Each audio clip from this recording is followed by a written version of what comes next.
When it comes to raising funds, Prabhu, here again, it's well established. When you have a for-profit company, you look at the team, you look at their product, you look at their plans and so on. It's hard, especially for Indian NGOs, to raise funds. How does one go about raising funds? I mean, are there norms that are emerging? Is there something more structured that can be done with respect to raising funds for NGOs, especially those from India? So I think I can talk about FFE from the FFE experience a little bit. For the first 6-7 years, we were not using any outside funds. We were using our own funds basically to do what the foundation was doing. And as we realized that the demand over there for the services of FFE was so large, we couldn't do it within our funds. Mm-hmm. So at that point, we started going outside for raising funds. And the thing that we realized is that the cause has to have an emotional appeal. Mm-hmm. Whenever a cause has an emotional appeal to people, they can relate to it personally. They can see the impact of what that cause is creating in India, for example. Then people give very generously. And I don't think that there's a very structured way where you can raise a platform under which you can raise financing. That said, there is an example of an organization called Give to India, which actually in India ranks charities and does due diligence in the charities and gives them a ranking based on what they believe the impact of their efforts are in India. And what that is starting to do in India is it's facilitating the corporations who are obligated under the CSR program, which is the Corporate Social Responsibility Program, to give 2% of their profits to these organizations. Right. They're actually using that kind of a ranking to allocate their funding towards these programs. So has it worked for FFE? Has FFE been able to tap the CSR funding? Yes, I think we're doing that very well today because we have been very highly ranked by Give to India. And as a result of that, we found corporations coming to us with funds as opposed to us having to reach to those corporations. For example, just recently I was informed that Oracle reached out to us and gave us $100,000 in India as part of the corporate social responsibility. We had not approached Oracle at that point. Yeah. So that's an example of how that's happened. In other cases, we have been able to use our ranking with Give to India to be able to approach other corporations, companies like Dell Foundation, Cognizant, Ashok Leland, Microsoft, and others, and the response from there has been very, very good. Fantastic. I want to add something sure. There. There are two sides to giving, right? And one side is to give somebody, to fix a problem, something is wrong. Those kind of givings are very hard to get. Unless there is a earthquake and those are different things. Most of us are very dear towards investing. We are investing. There's going to be a payoff. A payoff that there's going to be some real tangible gain down the road. Education is one of those things, where you invest in education, especially for the women, there's going to be a payoff. Right. So we are into having these investments, which will eventually remove the need for these things, right? And when people come and talk to me about this and that, need to feed this and that, they don't have any really emotional impact on me at all. Because they're poor, they will be with us, and the problem is so enormous that it's a drop in the bucket. Right. But on the other hand, if you start to educate one girl, one person, you're making a big difference. And that's what the FFE's role has been. How do we get these brilliant students out? Every time you educate one, you impact 100 others. Right. Because your aspirations rise, these people become, so there is this notion that if one of my kind can get out and go to IIT, why not me, right? So aspirations, there's a major impact. Yeah. That's investment that you can very totally justify. Absolutely. So in fact, now that you brought up education, in fact, you have donated, what, $2 million to your alma mater, Bombay IIT? 5 million, okay. lot more than what I thought. And how can you replicate this quality of IITs? I mean, IITians have gone out and achieved amazing things. How can you replicate that? How can you make this accessible to a larger number of Indians? Have you thought about that? Yeah, well, so the development of India is really, really bad, right? So just talk about IITs. 5 IITs were set up. Last of the initial 5 IITs were set up in 1964. Then you had the development for next almost 40 years. No more new IITs, right? And how can you stop at 5 IITs in a country of 1 billion people? There should be hundreds of IITs. There were private attempts by people like us here to build comparable institutes. We couldn't get the permission. We could not get the permission from the government of India. I see. So there were major efforts to build research institutes led by PC Chatter, PC out of New York, and there were a whole bunch of us organized. There was a commitment of over almost $1 billion, and the government of India says, give us the money, we'll do it. And our answer was no thanks. The private enterprise has to be allowed in the education. I think money will become very available. With the private enterprise allowed. We're not for profit. Private universities have been set up like Stanford's and Harvard, which money has been made by people. But the government of India, in its infinite wisdom, does not feel that education should be privatized. Still controlled. Kumar, you contributed to the education sector. I know you invested in EduRite, which created a lot of wonderful content. How do we improve primary and secondary school education across the country? Because government schools account for like 60 to 70% of our children go to government schools. Is there a way to systematically improve primary and secondary education? Absolutely. The very reason why we developed the education projects within EduRite was for the same purpose. For example, EduRite was responsible 15 years ago when Jagdish and I, invested in the company, not to make profit, to have social impact. Right. And what they did was they created reusable educational objects, if you will. Say for example, third grade physics, Newton's third law of motion, for example.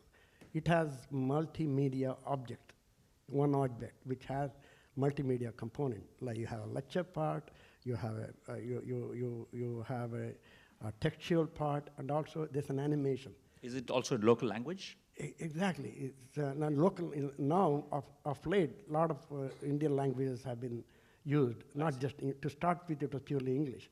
Now there are a lot of local languages have been used, and then you create a library of millions of objects. Right. And then there's a tool given to the teacher called Digitally. Using that tool, you can pick up right object and customize the code, and then make it available online. So we took this, we took this concept, and I recommended that. I am also very much involved in American India Foundation. There is a program called Digital Equalizer. It's a very successful program within AAF, and they use these contents to bridge the gap between rural India and urban India. Now, and also this concept has been used in thousands of schools all over India right now. And it's been a very successful project.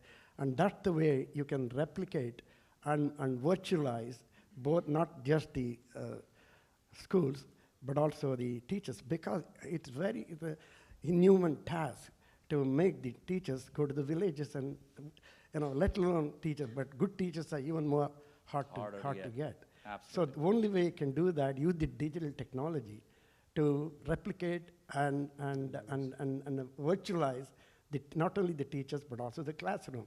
And then now the connectivity is available in India. Absolutely. And then it's even, it's having even better effect. That is one thing. And then also I brought in, we recommended the same the solution to be used in international school. We started, few of us started international schools in India. That is mainly to provide international curriculum, IB curriculum-based education. But that is for profit. But the reason why we did it was we had to make the future project sustainable. Right. Sustainability is also very important. So what we did was, we, we took the profit and then flowed back to create a community school in the same campus in Bangalore. Right. And then that is servicing the students from local villages who come from very meager and a poor background, and they don't pay anything. They get the education subsidized by the main school, and also there's a local farm to grow the vegetables and all the stuff. See. And then that is sold in the local market. That money is also flowed into the system. So this becomes sustainable. We never raised any fund from outside. I see. It is self-sustainable. Amazing. And we would like to replicate that in the international school that we create in both in Hyderabad and Pune and Chennai. Wonderful, wonderful. Great to hear. But by the way, we both went to the same college. I figured out today morning. It's the National Institute of Engineering. So I'm sure you're doing a lot of. Sorry. Even another great student who comes from there is Mr. Narayan Murthy. Narayan Murthy, that's right. That's right. Yeah. Prabhu, of course, FFE is highly regarded, highly rated organization. Tell us a little bit about the program for the audience, as well as how do you, I know you try to select students from the, underprivileged sections who are gifted. How do you choose them? So this program basically identifies the students who are in the top 10, 15% of their class graduating from high school and have admissions to engineering and medical schools, but do not have the funds to be able to afford that education. And we typically, in the beginning, we used to fund 100% of their education, but as the demand has grown, we've learned over the process that it's good to have their skin in the game also, so we tend to fund only 60 to 70% at this point in time of that education. The way we find them is that initially we had facilitators on the ground. We had almost 500 people across India that were in various regional communities that would go and find these students, fill out the application form, submit them, and then we'd screen them for making sure they met the academic criteria. But more recently, we have done, thanks to the efforts of a good friend of ours, Ram Reddy, who's a very big contributor to FFE, we've created an online portal where people submit all their paperwork, and we're able to do a lot of verification of the academic credentials through that process. So by actually having data that tells us what percentage marks qualify for what ranking in the various states, we're able to establish where they stand academically. The need portion of it we have to verify more carefully, and that's where a lot of on-the-ground work happens to find out, is this family really needy?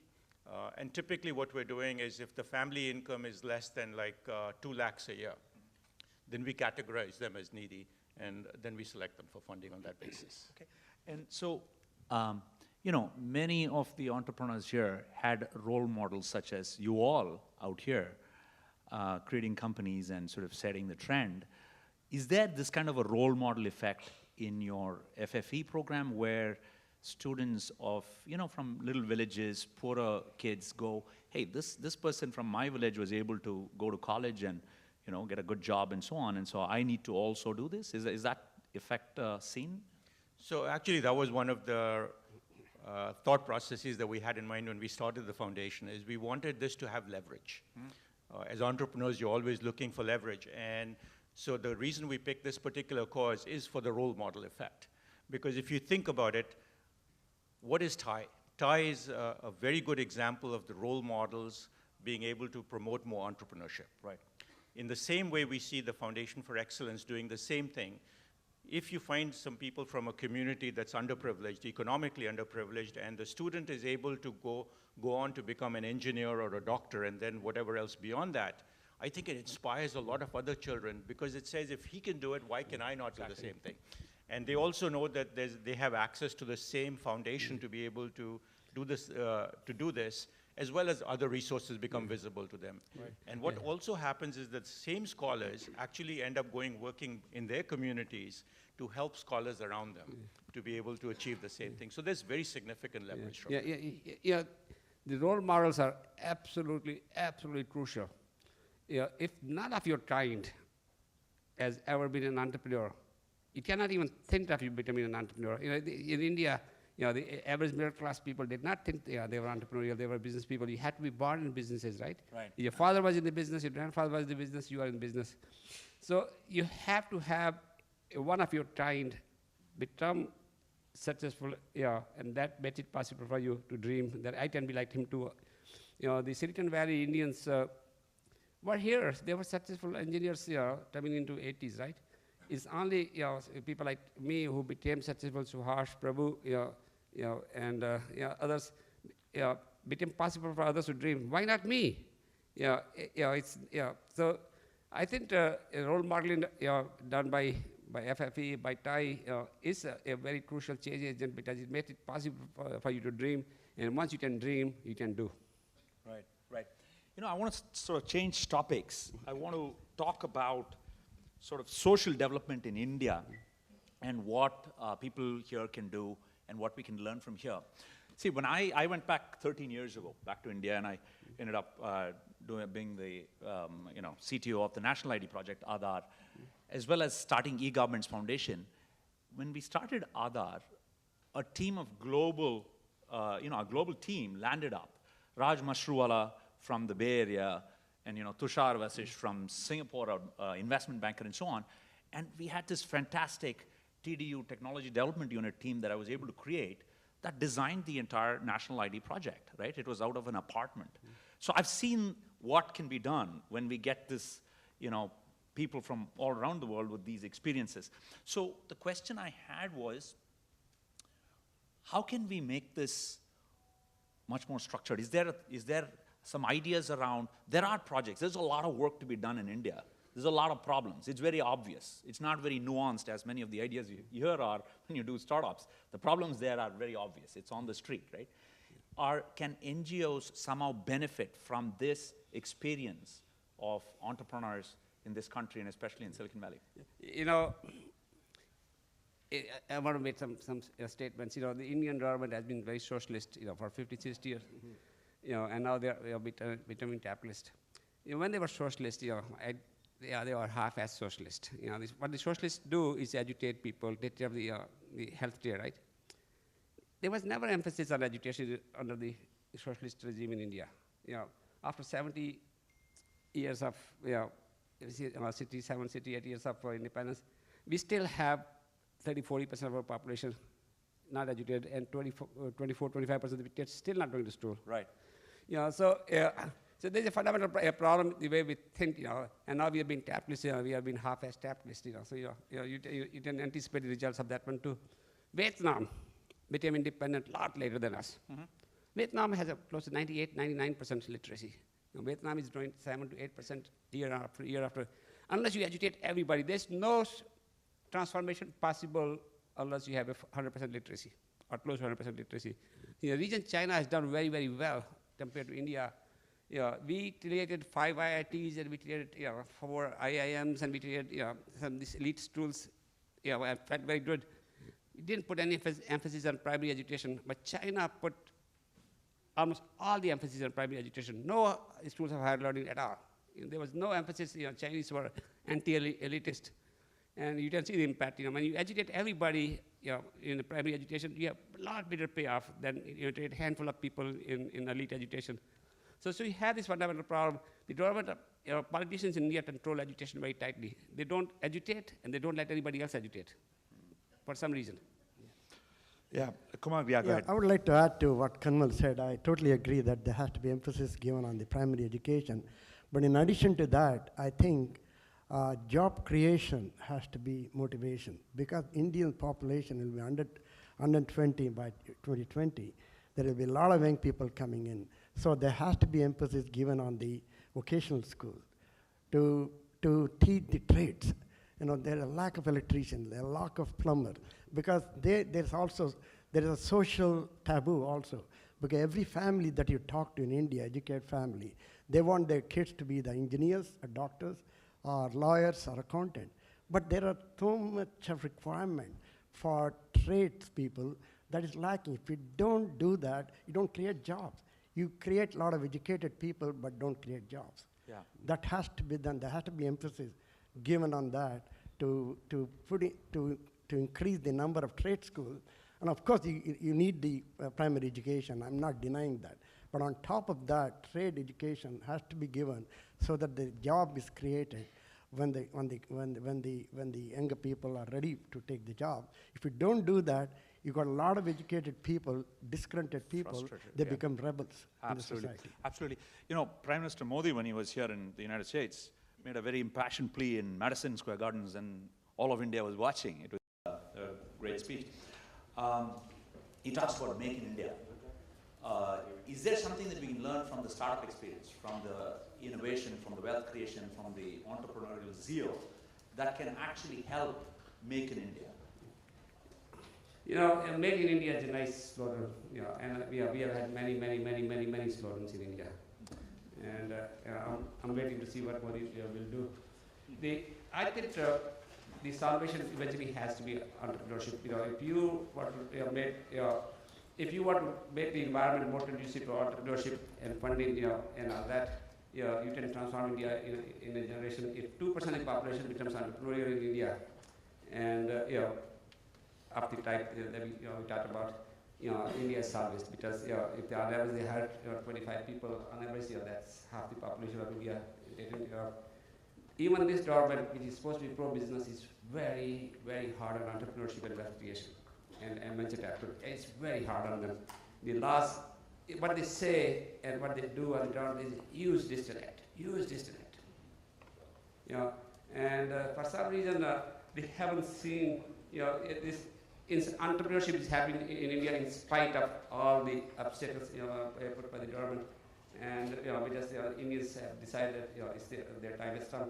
But if they were to become a little bit more conducive, in US, in 80s, 70s, 80s, 90s, there was no taxation whatsoever on venture capital, making money. You made a huge amount of money, there was no taxation. When I did my startup, back in 1982, we went public in 87, there was zero taxes on our income. US had gone back, when the Clintons came into power. So there was this awareness that wealth creation, job creation, is goodness by itself. There's a huge impact. And by the way, I hate the word social entrepreneurship. I was telling somebody, because the entrepreneurship that we do is very social. The entrepreneurship of the type that we do is very social. It creates jobs and wealth for everybody. So when you start to use social entrepreneurship as a differentiator, somehow it implies that this entrepreneurship is not wholesome. So I have a bit problem with that word. I think we need to have a different word for that one. But at the end of the day, job creation for the masses has to be the goal. And education will raise the level of competence, and the trade learning will happen. There has to be respect for work. Indians do not respect menial work. We know. There's a short term. Everybody wants to learn English. Everybody wants to have an office job. And I had a discussion with I'm trying to remember the name of the minister. He says India is not cut out to be menial worker. We will do services. This is one of the Glassbeam's minister. So there was this attitude. Somehow, the work done by hand is not good thing to do. Yeah. There's one that very quickly I would like to add to what Kanwal said. Make in India is a good slogan, good concept. But what does it mean? That means you got to have manufacturing jobs. You got to manufacture. Right. That means there are two things that has to be done. That the condition to manufacture should be there should not be any bureaucracy. There should be one window clearance kind of thing. All those things have to be done. No window clearance. No window. Exactly. That's even better. Second most important thing, there is no management, supply chain management. Right. That's very critical. You manufacture 1,000 different things, but if there is a link failure, any one of the links in the supply chain is broken, then it can't ship. That's true. Then what do? You end up having a lot of inventory. True. And so the supply chain management there is a lot of loopholes, a lot of bureaucracy, a lot of corruption. So I want to add just one thing to that, and that is that somebody from India was talking to me just yesterday, was telling me that Prabhu, entrepreneurship in India has already caught on in a very big way. He said almost all the students that are coming out of the IIMs, IITs and such are not thinking about working for anybody else. That's right. And they see it, right? You see it. I'm hiring from that pool. Right, perfect. So I think that wave is starting. And I think, as Kanwal pointed, it's going to happen in spite of the government. Now, the only thing that, so you were asking about what entrepreneurs can do for India. I think that transformation is already underway. The creation of so many billion-dollar valuation companies, 8 or some at least today, has fired the imagination of the entrepreneurs in India, the young people. So I think that's already underway. I think, as Kumar pointed out, the most critical thing that needs to happen in India is regulations need to be addressed. Right. And we need to stop becoming blockers to enterprise. We need to become enablers to enterprise. Absolutely, absolutely. I just want to add one thing. Sure. All these taxation problems that we see in India, all that capital gain taxes that they do after Vodafone and everybody else, that amounts to less than 5% of the Indian government's taxation, and charges about 90% of their energy. If they take it up at that 5% capital gain taxes, investment will flow in, manufacturing will blossom, entrepreneurship will blossom. So you cannot tax capital at this stage of development. You need to tax incomes after the jobs have been created. And for so this old labor social mindset, capital needs to be taxed because they are richer. They don't see the value of capital coming into for investment to create jobs. Very small amount of tax benefit for government of India, massive amount of bad publicity, massive amount of effort being done, and it's helping nobody. It's helping nobody. India has this entrepreneurial way of traveling. They need investments in this capital. And why don't we just say, hey, make all the money you can make in India by creating all the jobs and entrepreneurship in India. How can a platform for nonprofits like TiEcon get VCs to work as a group to enhance social donations? I think TiEcon gets a pretty decent support, maybe to get even more. Every platform, every NGO has various market share. There are thousands of them. The thousand hands are out. So we all made choices. My contributions are almost always to education, 100%. Because I'm a strong believer in that one, especially the girls' education. So I do support TiEcon, but it's not the number one priority for me. I support FFE, I support Pratham, but so everybody has their own emotion, right? To fund. Yeah, I think that every organization needs to create its own platform to attract funds. It's a free market, just like the for-profit entrepreneurship as opposed to social entrepreneurship as it's characterized, goes out and seeks its own funds, and there's a marketplace over there. I think the same way NGOs are in a market where there are givers and NGOs that need the funds, and you have to go convince them to be able to part with their money to be able to support the cause. They need to compete. They need to compete for their market share. And also one other thing I would like to add, there's one other angle in which we could go there, because I love India. We are doing a lot of good things. Prabhu, Kanwal, a lot of other people are doing phenomenal work in India. But also we have to concentrate on our student home. Now here, particularly TiEcon, because it's a local organization. Yes. They can also get funding if they undertake some of the social work which has a very good impact on social causes like education, healthcare, etc. in our backyard, like in South San Jose, East Palo Alto. There are so many areas. You don't have to go beyond our own backyard. If you can start taking care of those issues, I think local big companies like Google, Yahoo, and Cisco, I'm sure they can be convinced to put some money there. Absolutely. Well, thank you very much, Prabhu, Kanwal, and Kumar. It's been a pleasure and privilege. Thank you very much for sharing your insights into this area of social investing. Thank you. Thank you.